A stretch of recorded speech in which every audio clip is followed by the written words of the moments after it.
اگر وہ تمہارا پیروکار بن جائے تو اس کی قوم کا کوئی آدمی پیچھے نہ رہے گا، اور میں اس کو تمہارے پاس بھیج رہا ہوں۔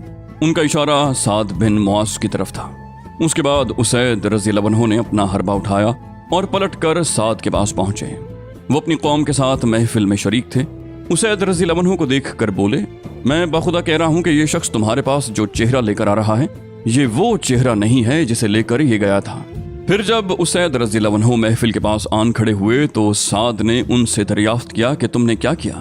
انہوں نے کہا کہ ان دونوں سے بات کی تو واللہ مجھے کوئی حرج تو نظر نہیں آیا، ویسے میں نے انہیں منع کر دیا ہے، اور انہوں نے کہا ہے کہ ہم وہی کریں گے جو آپ چاہیں گے۔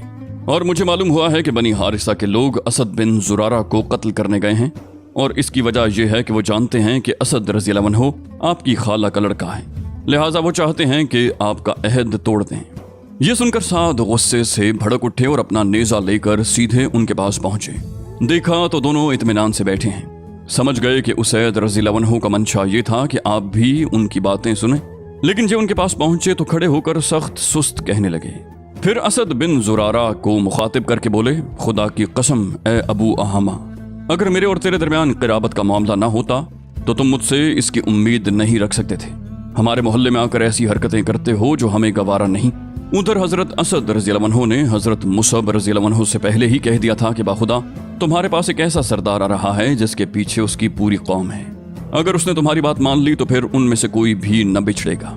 اس لیے مصعب رضی اللہ عنہ نے حضرت سعد سے کہا، کیوں نہ آپ تشریف رکھیں اور سنیں، اگر بات پسند آ گئی تو قبول کر لیں، اور اگر پسند نہ آئی تو ہم آپ کی ناپسندیدہ بات کو آپ سے دور ہی رکھیں گے۔ سعد نے کہا، انصاف کی بات کہتے ہو۔ اس کے بعد اپنا نیزہ گاڑ کر بیٹھ گئے۔ مصعب رضی اللہ عنہ نے ان پر اسلام پیش کیا اور قرآن کی تلاوت کی۔ ان کا بیان ہے کہ ہمیں سعد کے بولنے سے پہلے ہی ان کے چہرے کی چمک دمک سے ان کے اسلام کا پتہ لگ گیا۔ اس کے بعد انہوں نے زبان کھولی اور فرمایا، تم لوگ اسلام لاتے ہو تو کیا کرتے ہو؟ انہوں نے کہا، آپ غسل کر لیں، کپڑے پاک کر لیں، پھر حق کی شہادت دیں، پھر 2 رکعت نماز پڑھیں۔ سعد رضی اللہ عنہ نے ایسا ہی کیا۔ اس کے بعد اپنا نیزہ اٹھایا اور اپنی قوم کی محفل میں تشریف لائے۔ لوگوں نے دیکھتے ہی کہا، ہم بخدا کہہ رہے ہیں کہ سعد جو چہرہ لے کر گئے تھے اس کی بجائے دوسرا ہی چہرہ لے کر پلٹے ہیں۔ پھر جب حضرت سعد رضی اللہ عنہ اہل مجلس کے پاس آ کر رکے تو بولے، اے بنی عبد الاشل، تم لوگ اپنے اندر میرا معاملہ کیسا جانتے ہو؟ انہوں نے کہا، آپ ہمارے سردار ہیں، سب سے اچھی سوجھ بوجھ کے مالک ہیں اور ہمارے سب سے بابرکت پاسبان ہیں۔ انہوں نے کہا، اچھا تو سنو، اب تمہارے مردوں اور عورتوں سے میری بات چیت حرام ہے جب تک کہ تم لوگ اللہ اور اس کے رسول صلی اللہ علیہ وسلم پر ایمان نہ لاؤ۔ ان کی اس بات کا یہ اثر ہوا کہ شام ہوتے ہوتے اس قبیلے کا کوئی بھی مرد اور کوئی بھی عورت ایسی نہ بچی جو مسلمان نہ ہو گئی ہو۔ صرف ایک آدمی جس کا نام اسیرم تھا، اس کا اسلام جنگ احد تک مؤخر ہوا۔ پھر احد کے دن اس نے اسلام قبول کیا اور جنگ میں لڑتا ہوا کام آ گیا۔ اس نے ابھی اللہ کے لیے ایک سجدہ بھی نہ کیا تھا۔ نبی علیہ السلام نے فرمایا کہ اس نے تھوڑا عمل کیا اور زیادہ اجر پایا۔ مصعب رضی اللہ عنہ اسد بن زرارہ کے گھر مقیم رہ کر اسلام کی تبلیغ کرتے رہے، یہاں تک کہ انصار کا کوئی گھر باقی نہ بچا جس میں چند مرد اور عورتیں مسلمان نہ ہو چکی ہوں۔ صرف بنی امیہ بن زید اور خطمہ اور وائل کے مکانات باقی رہ گئے تھے۔ مشہور شاعر قیس بن اسلط انہی کا آدمی تھا اور یہ لوگ اسی کی بات مانتے تھے۔ اس شاعر نے انہیں جنگ خندق 5 ہجری تک اسلام سے روکے رکھا۔ بہرحال اگلے موسم حج یعنی 13ویں سال نبوت کا موسم حج آنے سے پہلے مصعب بن عمیر رضی اللہ عنہ کامیابی کی بشارتیں لے کر رسول اللہ صلی اللہ علیہ وسلم کی خدمت میں مکہ تشریف لائے اور آپ علیہ السلام کو قبائل یثرب کے حالات، ان کی جنگی اور دفاعی صلاحیتوں اور خیر کی لیاقتوں کی تفصیلات سنائیں۔ نبوت کے 13ویں سال موسم حج جون 622 عیسوی میں یثرب کے 70 سے زیادہ مسلمان فریضہ حج کی ادائیگی کے لیے مکہ تشریف لائے۔ یہ اپنی قوم کے مشرک حاجیوں میں شامل ہو کر آئے تھے اور ابھی یثرب ہی میں تھے یا مکے کے راستے ہی میں تھے کہ آپس میں ایک دوسرے سے پوچھنے لگے کہ ہم کب تک رسول اللہ صلی اللہ علیہ وسلم کو یوں ہی مکے کے پہاڑوں میں چکر کاٹتے، ٹھوکریں کھاتے اور خوفزدہ کیے جاتے چھوڑ رکھیں گے۔ پھر جب یہ مسلمان مکہ پہنچے تو درپردہ نبی صلی اللہ علیہ وسلم کے ساتھ سلسلہ اور رابطہ شروع کیا اور آخرکار اس بات پر اتفاق ہو گیا کہ دونوں فریق ایام تشریق کے درمیانی دن 12 ذی الحج کو منی میں جمرۃ الاولی یعنی جمرہ عقبہ کے پاس جو گھاٹی ہے اسی میں جمع ہوں گے۔ اور یہ اجتماع رات کی تاریکی میں بالکل خفیہ طریقے پر ہو۔ اب اس تاریخی اجتماع کے احوال انصار کے ایک قائد کی زبانی سنیں۔ یہی وہ اجتماع ہے جس نے اسلام اور بت پرستی کی جنگ میں رفتار زمانہ کا رخ موڑ دیا۔ حضرت کعب بن مالک رضی اللہ عنہ فرماتے ہیں، ہم لوگ حج کے لیے نکلے۔ رسول اللہ صلی اللہ علیہ وسلم سے ایام تشریق کے درمیانی روز عقبہ میں ملاقات طے ہوئی، اور بالآخر وہ رات آ گئی جس میں رسول اللہ صلی اللہ علیہ وسلم سے ملاقات طے تھی۔ ہمارے ساتھ ہمارے ایک معزز سردار عبداللہ بن حرام تھے جو بھی اسلام نہ لائے تھے، ہم نے ان کو ساتھ لے لیا، ورنہ ہمارے ساتھ ہماری قوم کے جو مشرکین تھے ہم ان سے اپنا سارا معاملہ خفیہ رکھتے تھے۔ مگر ہم نے عبداللہ بن حرام سے بات چیت کی اور کہا کہ اے ابو جابر، آپ ہمارے ایک معزز اور شریف سربراہ ہیں، اور ہم آپ کو آپ کی موجودہ حالت سے نکالنا چاہتے ہیں تاکہ آپ کل کلاں کو آگ کا ایندھن نہ بن جائیں۔ اس کے بعد ہم نے انہیں اسلام کی دعوت دی اور بتلایا کہ آج عقبہ میں رسول اللہ صلی اللہ علیہ وسلم سے ہماری ملاقات طے ہے۔ انہوں نے اسلام قبول کر لیا اور ہمارے ساتھ عقبہ میں تشریف لے گئے اور نقیب بھی مقرر ہوئے۔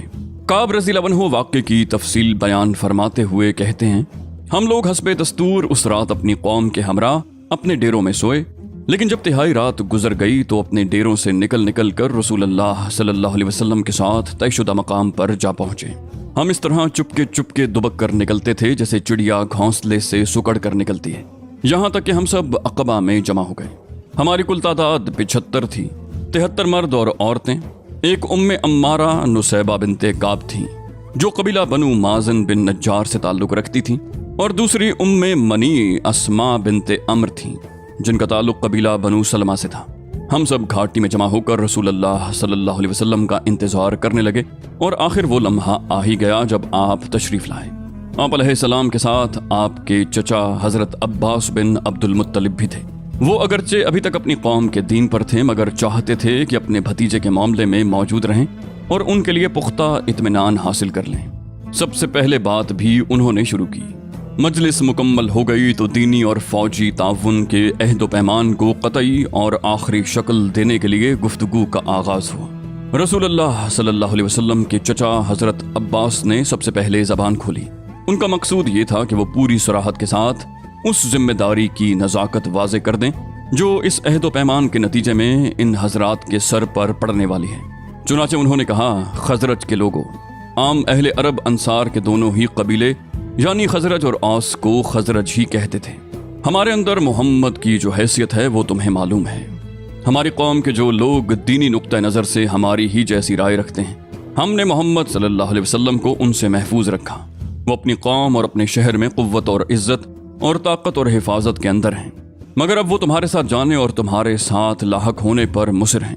لہٰذا اگر تمہارا یہ خیال ہے کہ تم انہیں جس چیز کی طرف بلا رہے ہو اسے نبھا لو گے اور انہیں ان کے مخالفین سے بچا لو گے تب تو ٹھیک ہے، تم نے جو ذمہ داری اٹھائی ہے اسے تم جانو۔ لیکن اگر تمہارا یہ اندازہ ہے کہ تم انہیں اپنے پاس لے جانے کے بعد ان کا ساتھ چھوڑ کر کنارہ کش ہو جاؤ گے تو پھر ابھی سے انہیں چھوڑ دو، کیونکہ وہ اپنی قوم اور اپنے شہر میں بہرحال عزت اور حفاظت سے ہیں۔ کعب رضی اللہ عنہ کہتے ہیں کہ ہم نے حضرت عباس سے کہا کہ آپ کی بات ہم نے سن لی، اب اے اللہ کے رسول صلی اللہ علیہ وسلم آپ گفتگو فرمائیے اور اپنے لیے اور اپنے رب کے لیے جو عہد و پیمان پسند کریں لیجیے۔ اس جواب سے پتہ چلتا ہے کہ اس عظیم ذمہ داری کو اٹھانے اور اس کے پرخطر نتائج کو جھیلنے کے سلسلے میں انصار کے عزم محکم، شجاعت و ایمان اور جوش و اخلاص کا کیا حال تھا۔ اس کے بعد رسول اللہ صلی اللہ علیہ وسلم نے گفتگو فرمائی۔ آپ علیہ السلام نے پہلے قرآن کی تلاوت کی، اللہ کی طرف دعوت دی اور اسلام کی ترغیب دی۔ اس کے بعد بیعت ہوئی۔ بیعت کا واقعہ امام احمد نے حضرت جابر رضی اللہ عنہ سے تفصیل کے ساتھ روایت کیا ہے۔ جابر رضی اللہ عنہ کا بیان ہے کہ ہم نے عرض کی کہ اے اللہ کے رسول، ہم آپ علیہ السلام سے کس بات پر بیعت کریں؟ آپ علیہ السلام نے فرمایا، اس پر کرو، نمبر 1 چستی اور سستی ہر حال میں بات سنو گے اور مانو گے، نمبر 2 تنگی اور خوشحالی ہر حال میں مال خرچ کرو گے، نمبر 3 بھلائی کا حکم دو گے اور برائی سے روکو گے، نمبر 4 اللہ کی راہ میں اٹھ کھڑے ہوگے اور اللہ کے معاملے میں کسی ملامت گر کی ملامت کی پرواہ نہ کرو گے، نمبر 5 اور جب میں تمہارے پاس آ جاؤں گا تم میری مدد کرو گے اور جس چیز سے اپنی جان اور اپنے بال بچوں کی حفاظت کرتے ہو اس سے میری بھی حفاظت کرو گے اور تمہارے لیے جنت ہے۔ کعب رضی اللہ عنہ کی روایت میں جسے ابن اسحاق نے ذکر کیا ہے صرف آخری دفعہ کا ذکر ہے، چنانچہ اس میں کہا گیا ہے کہ رسول اللہ صلی اللہ علیہ وسلم نے قرآن کی تلاوت کی اللہ کی طرف دعوت اور اسلام کی ترغیب دینے کے بعد فرمایا، میں تم سے اس بات پر بیعت لیتا ہوں کہ تم اس چیز سے میری حفاظت کرو گے جس سے اپنے بال بچوں کی حفاظت کرتے ہو۔